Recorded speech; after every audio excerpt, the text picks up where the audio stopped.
Hello everyone, welcome back to my channel. आज हम करेंगे इशू ऑफ शेयर्स का नया टॉपिक जो कि है ओवर सब्सक्रिप्शन ऑफ शेयर्स। इसमें क्या होता है कि कंपनी ने जितने शेयर्स इशू किए हैं पब्लिक उससे ज़्यादा शेयर्स के लिए अप्लाई कर देती है। इट मीन्स अप्लाई ज़्यादा शेयर्स के लिए कर दिया तो हम क्या करेंगे, कंपनी ने जितने शेयर्स इशू किया वो अलॉट तो उतने ही कर सकती है। तो इस केस में क्या होता है कि जो भी शेयर होल्डर्स होते हैं जिन्होंने अप्लाई किया होता है उनको हम प्रो राटा बेसिस पे शेयर्स अलॉट कर देते हैं। प्रो राटा बेसिस का मतलब क्या होता है, मीन्स एक प्रोपोर्शन, लाइक किसी ने 100 शेयर्स के लिए अप्लाई किया होगा उसको 80 दे देंगे, जिसने 30 के लिए क्या होगा उसको 20% दे देंगे। इस टाइप से हम परसेंटेज निकाल लेते हैं कि हम किसको कितने देंगे, प्रो राटा बेसिस पर, एक रेशियो प्रोपोर्शनेट बेसिस पर उनको दे देते हैं। उसके बाद एक क्वेश्चन आता है, उसके बाद हम ये सोचते हैं कि भाई ओवर सब्सक्रिप्शन किन कंपनीज़ का हो जाता है। जो कंपनीज फाइनेंशियली स्ट्रॉन्ग होती है, मैनेज होते हैं, जिसका मार्केट में नाम होता है, उस कंपनी के शेयर्स परचेज करने के लिए ज़्यादा से ज़्यादा लोग अप्लाई करते हैं तो वहाँ पे ओवर सब्सक्रिप्शन की सिचुएशन आ जाती है। इसका मतलब ये होता है कि कम नंबर ऑफ शेयर्स जो है अलॉट किए जाते हैं एप्लीकेंट को जितने उसने अप्लाई किया उसके कंपैरिजन में। प्रो राटा बेसिस का मतलब ये होता है यहाँ पे।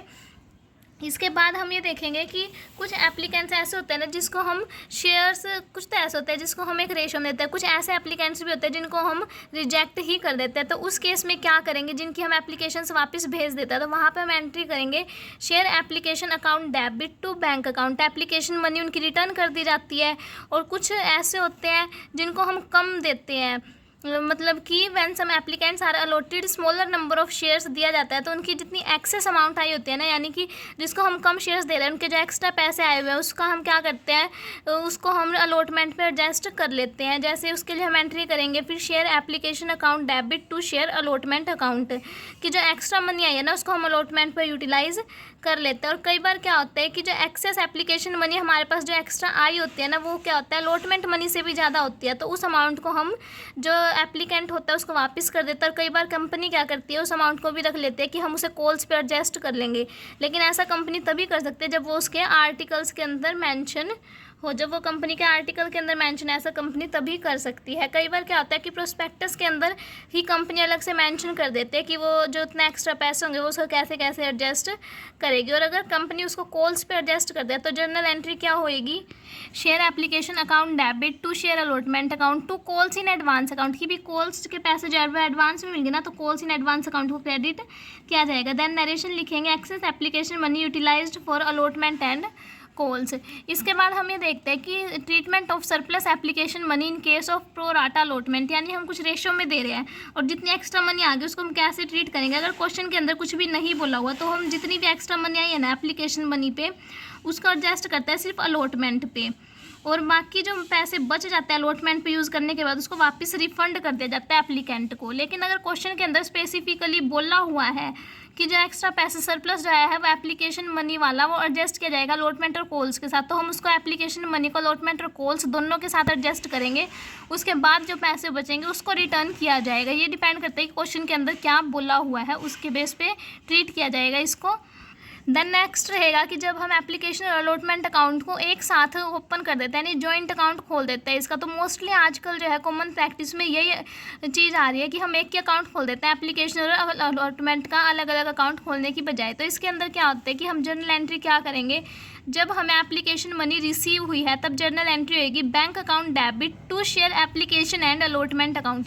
इसमें कोई चेंज नहीं होता, बस वही है कि एप्लीकेशन की जगह हम एप्लीकेशन एंड अलॉटमेंट दोनों लिख देंगे। फर्स्ट एंट्री सेम है, यहाँ पे अमाउंट कौन सी आएगी, नंबर ऑफ शेयर्स अप्लाइड जितना हुआ है इंटू एप्लीकेशन मनी पर शेयर, एक शेयर की जितनी है, मीन्स एप्लीकेशन में जितने रुपये रिसीव हुआ है वो अमाउंट यहाँ पे लिखी जाएगी। देन सेकंड पॉइंट है on transfer of application money and allotment money due, जो ड्यू है उसको हम ट्रांसफ़र कर देते हैं शेयर कैपिटल अकाउंट में करते हैं ना, वही सेम सेकंड एंट्री होगी share application and allotment account debit to share capital account. यहाँ पे आ जाएगा नंबर ऑफ शेयर्स अलॉट जितने किए हैं मल्टीप्लाई एप्लीकेशन मनी पर शेयर प्लस अलॉटमेंट अमाउंट पर शेयर। देन थर्ड पॉइंट आ जाएगा on refund of money on rejected applications, यानी जो हमने रिजेक्ट कर दिए उनके हम पैसे वापस दे रहे हैं, तब एंट्री क्या होगी, share application and allotment account debit to bank account. उसके बाद फोर्थ पॉइंट है on receipt of balance of allotment money, यहाँ पे एंट्री होएगी bank account debit to share application and allotment account, क्योंकि यहाँ पे बोला हुआ कि अलॉटमेंट के जो पैसे रहते हैं वो हमारे पास आ जाते हैं, तो बैंक अकाउंट डेबिट होएगा, डेबिट वट कम्स इन करके, तो to share application and allotment account. इसके बाद नरेशन लिख देंगे कि हमें अलॉटमेंट मनी रिसीव हो गई। इसके बाद हमारा आज का टॉपिक रहेगा फॉरफीचर ऑफ शेयर्स। इसका मतलब होता है कि कंपनी ने जो है शेयर्स जब्त कर लिए। कंपनी किस केस में किन शेयर होल्डर्स के जो शेयर्स है फॉरफिट करते हैं। अगर कोई शेयर होल्डर जो है फेल हो जाता है, पे नहीं कर पाता अलॉटमेंट के या फिर किसी कॉल के पैसे एक स्पेसिफाइड टाइम पीरियड के अंदर, तो डायरेक्टर्स क्या करते हैं, उनके शेयर्स को कैंसिल कर देता है। तो इसे हम क्या बोलते हैं, फॉरफीचर ऑफ शेयर्स। एक कंपनी जो है वो शेयर फॉरफिट तभी कर सकते हैं जब उसके आर्टिकल ऑफ एसोसिएशन के अंदर ये चीज़ मेंशन हो कि कंपनी जो है शेयर फॉरफिट कर सकती है। अगर आर्टिकल के अंदर कोई रूल नहीं दिया हुआ तब कंपनीज एक्ट 2013 के शेड्यूल फर्स्ट के टेबल एफ के प्रोविजंस को फॉलो किया जाएगा। यूजुअली देखें तो क्या होता है कि जब कोई शेयर होल्डर पैसे पे नहीं करता तो उसको कम से कम 14 दिन का नोटिस दिया जाता है कि तुम अपने पैसे पे कर दो। अगर वो फिर भी पे नहीं करता तो उसके शेयर्स जो है जब्त कर लिए जाते हैं। एक चीज़ ये भी है कि उसको ना शेयर्स के पैसे देने के साथ साथ उस पर जो इंटरेस्ट उसका बनता है ना वो भी देना होता है। अगर वो नहीं देता तो शेयर्स फॉरफिट हो जाएंगे। इसके अलावा क्या होता है कि अगर शेयर होल्डर जो है फिर भी पैसे पे नहीं करता तो बोर्ड ऑफ डायरेक्टर्स एक रिजोल्यूशन पास करते हैं आपस में, तब जाकर उसके शेयर्स फॉरफिट किए जाते हैं। और जब किसी शेयर होल्डर के शेयर्स फॉरफिट कर लिए जाते हैं, जब्त कर लिए जाते हैं, तो शेयर होल्डर का नाम उसके रजिस्टर में से जो मेंबर्स का रजिस्टर होता है ना कंपनी का, उसमें से काट दिया जाता है। और जो पैसे उसने अभी तक पे किए हैं, एप्लीकेशन किया, अलॉटमेंट की 1-2 किस्त जो भी दिया है वो उसके कंपनी के पास ही रह जाता है, जब्त कर लेती है कंपनी।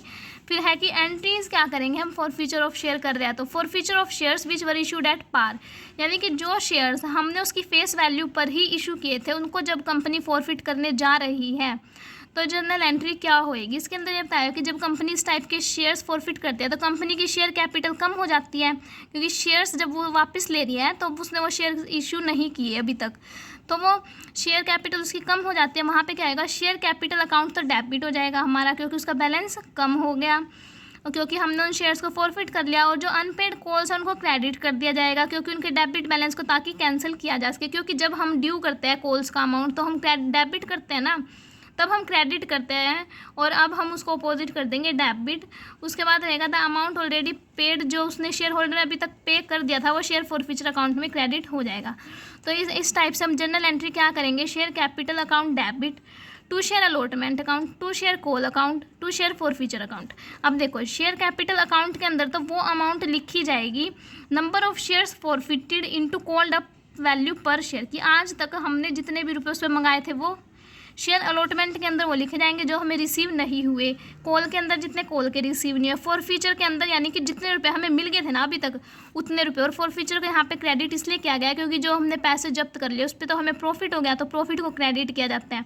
अभी तक जितने पैसे मिल गए वो शेयर फॉरफीचर के अंदर डाल देंगे। Forfeiture of shares issued at par, ये इसकी नरेशन हो जाएगी। अब जैसे यहाँ पे एक एग्जाम्पल दिया हुआ है कि एक गोपाल था, उसने 100 शेयर्स ले रखे थे, 10 रुपये का एक शेयर था।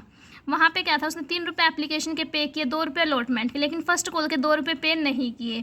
तो अगर डायरेक्टर्स जो है कंपनी के वो अगर गोपाल के शेयर्स फॉरफिट करते हैं तो एंट्री क्या आएगी, देखो सबसे पहले क्या लिखना है कि उससे जितने रुपये मंगाए गए हैं, share capital account, to share first call क्योंकि उसने कॉल के पैसे नहीं दिए, टू शेयर फॉरफीचर अकाउंट, ये कंपनी को फ़ायदा हुआ है। उससे मंगवाए कितने हैं, 100 शेयर्स पे 3, 4, 5, 6, 7 रुपये मंगवाए अभी तक, तो 700 रुपये हो गए। और फर्स्ट कॉल पे उसने कितने रुपए पे नहीं किए, 100 × 2 200 रुपये।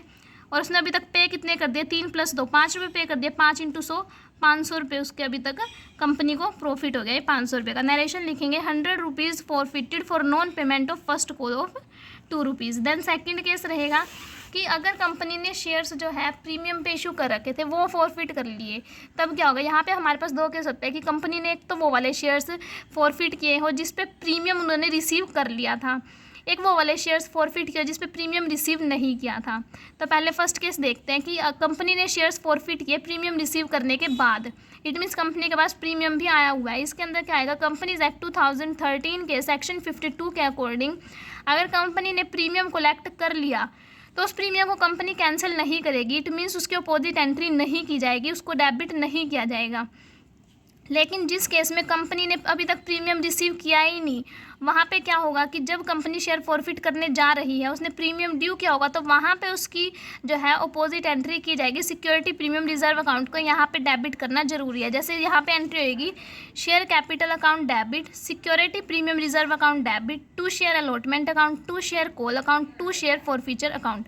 नरेशन लिखी जाएगी forfeiture of shares issued at premium. इसमें क्या रहेगा, शेयर कैपिटल अकाउंट पे हमने अभी तक जितने रुपये मंगा लिए वो लिखेंगे, प्रीमियम को छोड़ देंगे बस, और प्रीमियम वाले में हम अलग से सिर्फ प्रीमियम को एंटर करेंगे। शेयर अलॉटमेंट के अंदर अगर अलॉटमेंट के पैसे जितने नहीं आए वो लिखे जाएंगे, इसके अंदर प्रीमियम भी आ जाएगा। अगर प्रीमियम के पैसे रिसीव नहीं हुए तो वो भी इधर मेंशन करेंगे। देन शेयर कॉल के अंदर जो कॉल के पैसे रिसीव नहीं हुए वो लिखे जाएंगे। शेयर फॉरफीचर के अंदर जो पैसे हमें अभी तक मिल चुके हैं, जितना कंपनी को फ़ायदा हो चुका है उन शेयर्स पे, वो लिखे जाएंगे। हम इसको एक एग्जांपल के थ्रू समझते हैं। जैसे एक एक्स लिमिटेड कंपनी है, उसने 100 शेयर इशू किए, 10 रुपये का एक है गोपाल को।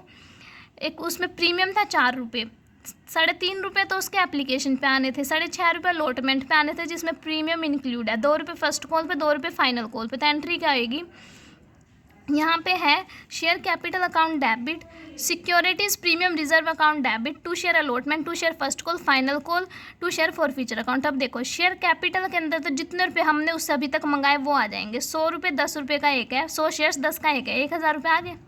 और प्रीमियम के कितने रुपये मंगवाए, 4 रुपये प्रीमियम के हो गए, तो 100 शेयर्स पे 4 रुपये, 100 × 4 400 रुपये। अलॉटमेंट के कितने रुपए हैं जो हमें अभी तक रिसीव नहीं हुए, 6.50 को 100 से गुणा करेंगे 650। फर्स्ट कॉल पे 2 रुपये, 2 × 100 200 रुपये हो जाएंगे। देन फाइनल कॉल पे 2 रुपये और 100 से गुणा करेंगे वही 200 हो जाएंगे। फिर शेयर फॉरफीचर्स आए हमारे पास कितने, 3.50, 350 रुपये आए हैं, वो हो जाएगा। इसमें यही रहेगा। देन नेक्स्ट रहेगा कि reissue of forfeited shares. It means company ने जो शेयर्स फॉरफिट किए थे वो उसे दोबारा से इशू करने जाती है, तो कंपनी उसको प्रीमियम पे भी कर सकती है, डिस्काउंट पे भी कर सकती है। बट इसके अंदर एक ये होता है कि कंपनी ने अभी तक जितने रुपये रिसीव किया ना, मैक्सिमम उतने का ही डिस्काउंट दे सकती है। जैसे एग्जाम्पल के लिए कंपनी का एक शेयर 10 रुपये का है, 3 रुपये उसको रिसीव हो चुके हैं, जैसे पहले वाले हुए थे जो, मतलब कि जब कंपनी ने फॉरफिट किए शेयर्स उस टाइम पे भी उसको कुछ रिसीव होंगे, उस टाइम पे उसे 3 रुपये रिसीव हो रखे हैं। तो कंपनी जो है शेयर्स को रीइशू करते हुए मैक्सिमम 3 रुपये का ही डिस्काउंट दे सकते हैं, उससे ज़्यादा का नहीं दे सकती। तो यहाँ पे एंट्रीज क्या होंगी, if the forfeited shares are reissued at par. It means अगर कंपनी ने फॉरफिटेड शेयर्स को उसकी फेस वैल्यू पे ही इशू कर दिया तब एंट्री होएगी simple bank account debit to share capital account. अगर कंपनी ने फॉरफिटेड शेयर्स को प्रीमियम पे रीइशू किया है तो एंट्री होएगी वही bank account debit to share capital account to security premium reserve account. और अगर कंपनी ने फॉरफिटेड शेयर्स को डिस्काउंट पे रीइशू किया है तब एंट्री होएगी bank account debit share forfeiture account debit to share capital account. यहाँ पे शेयर फॉरफीचर पे उन्हें लॉस हो गया इसलिए इसको डेबिट किया गया है। देन इसके बाद है कि अगर कंपनी ने जो फॉरफिटेड शेयर रीइशू किया उसके बाद कंपनी को कुछ फ़ायदा हुआ है तो जो क्रेडिट बैलेंस है ना उसको कैपिटल रिजर्व में ट्रांसफ़र कर दिया जाएगा, क्योंकि ये कंपनी का कैपिटल गेन होता है। ये गेन कभी कभी होता है इसलिए कैपिटल गेन माना गया है। तो एंट्री होगी share forfeiture account debit to capital reserve account. Narration लिखेंगे transfer of share forfeiture account to capital reserve account. तो ये था हमारा आज का छोटा सा टॉपिक और यहाँ पे हमारा इशू ऑफ शेयर्स का चैप्टर जो है वो कंप्लीट हो जाता है। आई होप आपको ये सभी वीडियोस पसंद आई होंगी। अगर वीडियो पसंद आई हो तो वीडियो को लाइक कर देना, चैनल पे नए हो तो चैनल को सब्सक्राइब कर लेना। Thank you.